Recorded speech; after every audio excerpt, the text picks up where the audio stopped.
Estamos a espacio radiofónico, amigos, tiempo de cambio. Antes de la pausa le preguntaba yo al maestro Nierman, ¿el artista nace o se hace? Y yo no quiero comentar lo que me dijo, mejor dejo al maestro que lo indique. Pues yo estoy convencido que es la combinación de las dos cosas. Uh-huh. Se puede llegar a ser artista por los dos caminos, pero para realmente hacer algo que, voy a usar una frase absurda, que valga la pena, se necesita la combinación de las dos y la otra más, que es la suerte. La suerte no se puede ignorar. Ejemplo, un día tengo una exposición en Boston y el día que están montando la exposición paso a ver cómo iba el montaje y me dice el dueño, fíjate que ya se vendió el primer cuadro, lo teníamos en la ventana y pasó el director del museo y lo compró para el museo, el Museum of Fine Arts de Boston. Suerte. Dalí decía cosas que tenían cierto mérito, y una de las cosas que dijo: el secreto del éxito es el que le da la gota de miel justa a la mosca justa en el momento. En Nueva York tuve una exposición y se repitió ese fenómeno. Voy a ver cómo iba el montaje y me dice el dueño de la galería: te felicito, ya vendiste el primer cuadro. Estaba en la ventana, pasó una señora en su limusina, le dio la vuelta a la manzana porque le llamó la atención y compró el cuadro. Era Claire Bootloose, la dueña de la revista Time y Life. Y todo el tiempo hubo una serie de circunstancias, de casualidades mágicas. Calidad con suerte. La suerte, no sé, con suerte y calidad. Pero, ¿qué plasma, maestro Nierman? ¿Qué plasma usted? En su casa vi los colores vivos, sus pinturas. ¿Cuál es la idea? Es decir, usted transmite en su pintura un sentimiento, pero no todos los que observan pueden sentir lo mismo, evidentemente. Cada quien tiene una visión de la pintura, o no sé, los que no conocemos, pues, nos puede llamar la atención el color, los trazos, pero ¿usted qué transmite normalmente en sus pinturas y sus esculturas? Bueno, primero tengo que buscar mi emoción. Mi emoción no necesita una historia, un justificativo. Le voy a explicar esto. Un día me habla un pintor del Salón de la Plástica Mexicana que yo no conocía y me dice: oye, te llamo para ver si me quieres invitar a un café. Le digo, ¿hasta 2? ¿Puedo ir a tu casa? Le digo, claro. Vino al día siguiente y me aclaró que quería hablar conmigo para comentarme un problema que él tenía con la pintura. Y me confesó que su último cuadro que vendió fue hace 3 años. Yo hice un chiste de muy mal gusto y le dije que seguro que tiene un suegro muy rico. No le gustó el chiste y le pedí disculpas. Le digo, mira, te voy a hacer un par de preguntas, pero yo te ruego que no me mientas porque yo me voy a dar cuenta. Trata de contestármelas lo más sincero posible. Digo, cuando estás pintando, ¿para quién pintas? ¿Para el coleccionista de arte? ¿Para el turista? ¿Para el dueño de la galería? ¿Para el director del museo? ¿Para el crítico de arte del periódico? ¿Para quién pintas? Quedó pensando unos segundos y me dice, pues para todos ellos. Le digo, ¿se te olvidó mencionar a uno, a ti? ¿Te gusta tu pintura? Y se quedó callado. Dice, bueno, sí, hay algunos cuadros que me gustan más que otros. ¿Y qué haces con los que no te gustan? Tratas de venderlos, ¿no? Dice, bueno, pues sí. Y le dije, mira, para que tú puedas regalar 500 pesos, es indispensable que tú tengas 500 pesos. Si no, no se puede. Para que haya alguien que sienta una emoción, tú tienes que tenerla primero. Tienes que sentir algo. De otro modo, se convierte en un objeto decorativo sin mayor futuro. Ese tipo de cosa que se hace así, en forma artesanal, lo más probable es que no haya un museo, una institución académica, un teatro de la ópera que le interese. Es decir, hay que pintar y hay que hacer escultura con la sensibilidad, el sentimiento del pintor escultor, para que lo transmita. Sí, pero pintar bien no es suficiente. Es indispensable, sí, pero tienes que tener un mundo interior rico. Tienes que estar entonado con tu momento histórico. Tienes que estar entonado con la histeria que hay en la raza humana. De otro modo, digo, si por ejemplo en un momento de que hay viajes interespaciales, atraviesan el Atlántico por debajo del agua y otras monerías que no quiero mencionar. Si sales a pintar, no sé, una callecita empedrada con un balcón romántico, con unos geranios, pues lo más probable es que la gente no se detenga ni 3 segundos a ver eso. Tienes que estar entonado a la histeria. ¿A la histeria? A la histeria. Sí, a la intensidad. De otro modo no puedes tener un cuadro difícilmente en una galería, en una calle buena, y que alguien se detenga a verlo. No lo ven. Es así. José Luis. Sí, maestro Leonardo Nierman, yo quisiera agradecerle el hecho de que esté usted aquí, y evidentemente no me quiero ir ni quiero dejarlo ir sin aprovechar y preguntarle. Fíjese que muy a propósito de escucharlo ahora y de leerlo en algunas entrevistas y en algunos medios de comunicación, me parece que usted transmite desde su ejemplo de vida la idea de cómo la persona claramente se construye y se reconstruye de manera permanente. Este hecho de decir, bueno, yo estaba en comercio y administración y después allí me construyo, pero me reconstruyo y cambio y me identifico, y entonces se da cuenta usted de que lo que le gustan son las artes plásticas, se encuentra y se identifica con usted.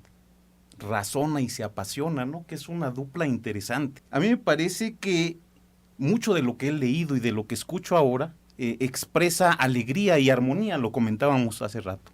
Es decir, su pasión por la pintura, por las artes plásticas, son como una expresión de alegría. Pero al mismo tiempo, le decía a Ray hace rato, que después de leerlo en alguna entrevista que le hacen en internet, en algún medio, y yo lo veo en internet, usted habla mucho de la armonía, y ahora lo confirmo. Entonces, yo quisiera hacerle 2 preguntas, muy a propósito de su encuentro con los colores en su juventud, cuando inicia con esto de las artes, es, ¿cómo expresaría usted la realidad social y política de este país en un lienzo? ¿Qué colores utilizaría? Esa es la primera pregunta. La segunda es, leyendo alguna entrevista que le hacen, usted dice que por ser mexicano no ha expuesto en Bellas Artes. No alcancé a entender esta parte. No sé si usted expuso su pintura en Bellas Artes. Bueno, sí han expuestos así cuadros sueltos, ¿no? Una escultura que hice para el Museo Olímpico en Lausanne, en Suiza, la expusieron en el patio exterior, ¿no? Pero así una exposición de personal, no, nunca me han invitado. ¿Y será una cuestión de exclusión? Yo lo defino con otras palabras. Ya. Mis palabras serían que alguna vez me preguntaron que por qué tenía yo mucho más aceptación en el extranjero que en México, porque yo nací aquí, en el número 86 de las calles de Tacuba, centro histórico. Mi respuesta en ese momento espontánea fue, será porque en el extranjero no tengo ni amigos ni enemigos. Sí, digo, hay que reconocer que este es un país de cuatachismo, ¿no? Entonces, pues, hay que ayudar a los cuates, ¿no? Sí. En todos los ámbitos, maestro. Mire, yo tuve una experiencia. Yo conocí, no voy a dar nombres porque no está bien. Yo conocí al director de uno de los hospitales muy prestigiados. Y un día le pregunté que si me recomendaba un oftalmólogo. y me recomendó al peor oftalmólogo de la historia. Hizo 3 pares de lentes. Mal. 3 pares. 3 pares. En uno, de plano, tenía 2 veces el ojo izquierdo. Bueno, era el desastre, pero era su amigo personal. Yo lo entiendo y lo disculpo. Digo, si le va a ayudar a un desconocido, a un cuate, pues sí, primero va el cuate, ¿no? Sí. Ya. El cuatachismo. Faltaban los colores que pregunta José Luis. ¿Cómo plasmaría la cuestión social aquí del país? Bueno, los colores, ¿quién mejor que el artesano mexicano para expresar su mundo interior? La artesanía mexicana es deslumbrante.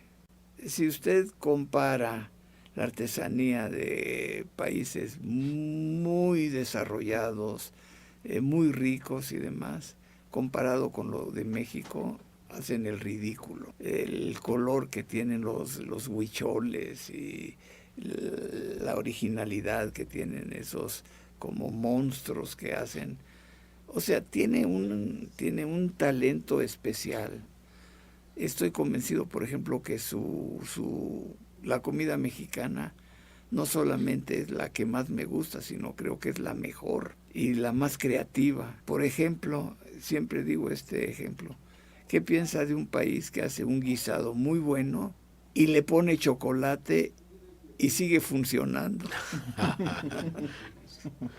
Al mole, ¿no? Exacto, ¿no? Tiene mucha creatividad.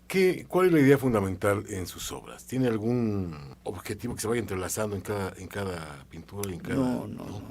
Alguna vez le voy a contar un incidente. Yo voy a casi 100 conciertos al año. Y en uno de estos conciertos coincidí con un muy amigo que es el doctor Bruno Estañol.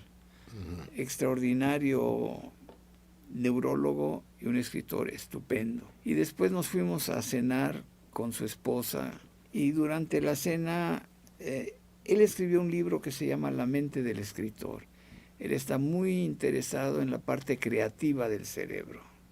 Y durante la cena me hizo así una pregunta muy casual. Oye, ¿qué te pareció el concierto de hoy? Y le dije, bueno, el plato fuerte sin duda fue esta sinfonía de Mendelssohn. Es una sinfonía que escribió un gran compositor. Pero su concierto para violín y orquesta, Opus 64 en mi menor, ese lo escribió un ángel. Dice, dime más. Le digo, es un concierto que durante 30 minutos te captura y no te suelta, porque él es una secuencia interminable de melodías, de lirismo, de belleza, de alegría. El tercer movimiento es así una celebración. Ese lo escribió un ángel, no un hombre. Y yo creo que ese tipo de emociones que me cierran la garganta y me humedecen los ojos, ese es mi aparato de identificación. Nos quedan 2 minutos, maestro. Va a pasar el tiempo rapidísimo. Tengo una charla tan amena con... En la plática que sostuvimos en días pasados me decía que la esencia es parte de los ángeles, los pájaros, la libertad en sus pinturas. ¿Sí? Sí. Esa es la esencia de las pinturas. Bueno, sobre todo en la escultura. La escultura. En la escultura son pájaros, son hojas al viento. Yo creo que es una elegía a la libertad. A la libertad. Creo que la libertad es un elemento indispensable en la vida. Pues quisiera que el programa estuviera unas 2 horas para seguir platicando con usted, pero se nos quedaron muchísimos temas, sobre todo porque vamos a platicar del ser humano. Ya también nos descargamos sobre el artista. Y quiero agradecer infinitamente haber estado en este espacio de Tiempo de Cambio, maestro. Solo le quiero decir que el agradecido soy yo, porque esta fue una sesión de psicoanálisis que no pienso pagar. José Luis Macías, gracias por estar aquí en este espacio. Gracias A Francisco Sordo en controles. Sobre todo gracias a usted, amigo, como siempre, que está ahí con nosotros aquí en este espacio Tiempo de Cambio. La invitación, próximo martes, a partir de las 17 horas aquí en Tiempo de Cambio, en Romántica 1380. Pásela bien.